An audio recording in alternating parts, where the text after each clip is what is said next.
Hey guys, balik lagi dengan Koko. Kali ini saya ada smartphone baru dari Oppo, yaitu Oppo A16.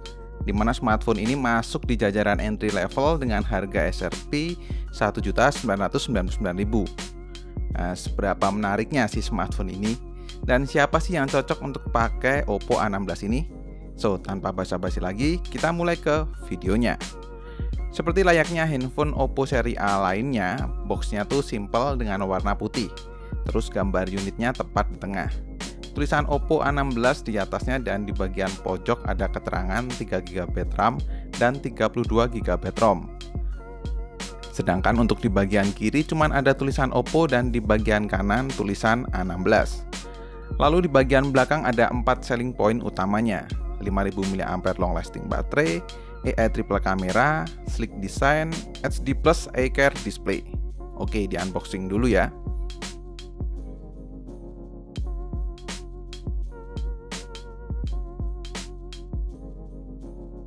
Setelah dibuka, pertama bakal ada box tipis di mana di dalamnya ada pin ejector SIM card, buku manual, dan bonus softcase bening yang lentur.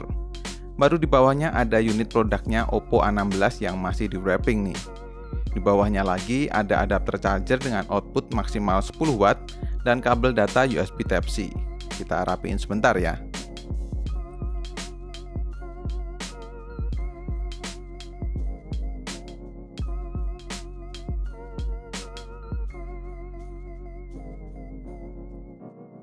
Dan ini dia unitnya. Kebetulan kami beli dapatnya yang warna hitam.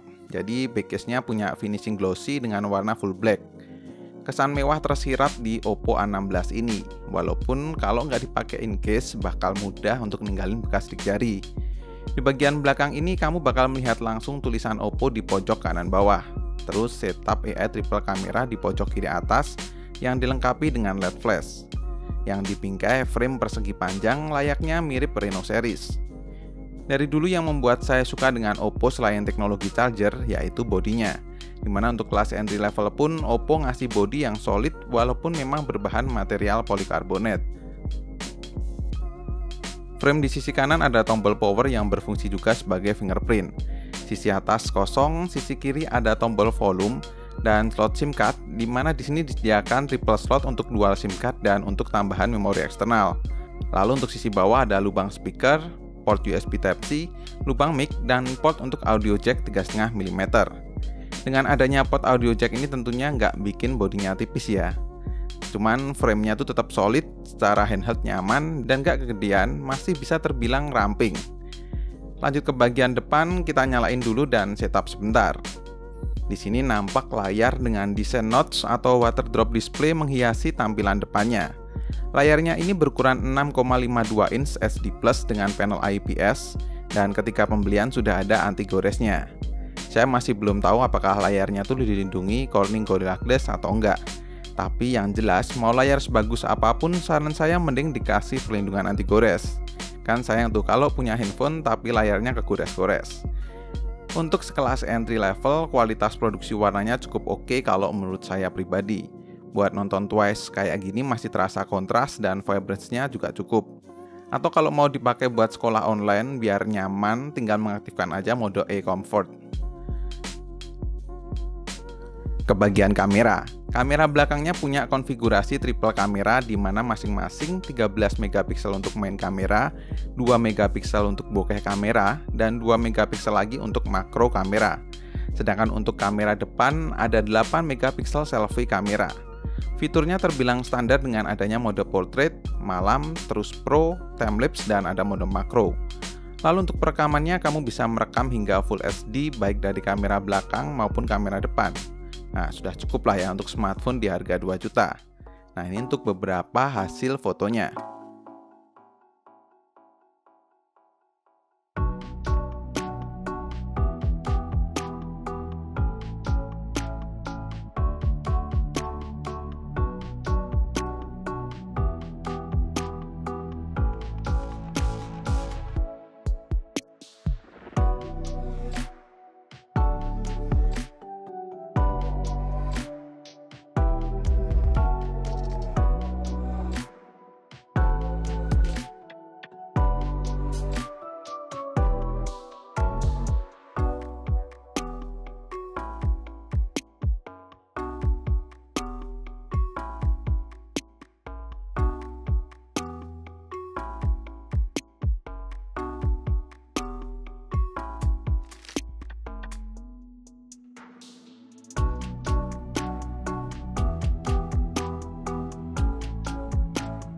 Masuk ke bagian setting, saya sebenarnya berharap kalau fitur RAM expansion tuh bisa masuk ke jajaran A series.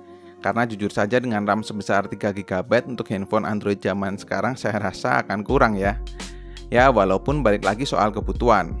Kalau hanya dipakai untuk sosial media saja saya rasa masih cukup. Seperti untuk admin seller online mungkin. Tapi kalau dipaksa untuk multitasking berat ya pasti kurang. Apalagi memori internalnya juga terbatas, cuma 32 GB. Pastinya nggak bisa banyak install aplikasi juga. UI-nya sendiri menggunakan ColorOS 11 berbasis Android 11. Dimana di Oppo A16 ini ketika pertama nyala sudah ada beberapa aplikasi yang sudah terpasang. Cuman nggak usah khawatir, karena masih bisa di-uninstall kok ini aplikasinya. Melanjutkan sekalian untuk ke bagian performa, kali ini Oppo menggunakan SoC MediaTek Helio G35 berkekuatan octa-core 2,3 GHz berfabrikasi 12 nanometer. Prosesor ini tuh sudah cukup sebenarnya dan bisa irit daya seperti ketika kami bahas di video Realme C Series. Tapi biar kalian nggak lupa, di sini kami kasih beberapa tesnya kembali. Mulai dari Antutu 9, skornya bisa dapat 114.000, dimana CPU-nya 35 ribuan dan GPU-nya 17 ribuan. Lalu di Geekbench 5, angka single core-nya di 179 dan angka multicore-nya di 965. Terus untuk pengujian PC Mark Battery Life bisa bertahan hingga 16 jam 47 menit. So ini baterainya irit ya. Sedangkan untuk main game seperti PUBG Mobile cuman bisa dapat settingan smooth medium aja. Gameplaynya ya terbilang cukup oke walau masih ada lag sedikit. Saran saya sih buat main game yang sederhana saja.